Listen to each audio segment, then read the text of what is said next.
Back to homeschooling Jackson. Today we made DIY slime. Well, earlier it turned out like soup, but now it's got thicker and thicker and thicker.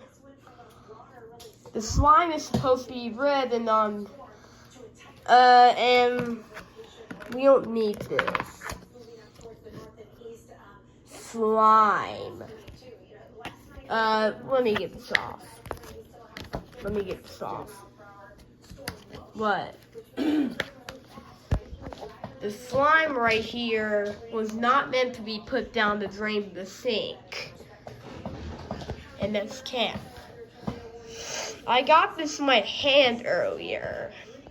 We had no choice but to put it on a blanket. And here is the slime. Ew, gross. Here it is, the slime.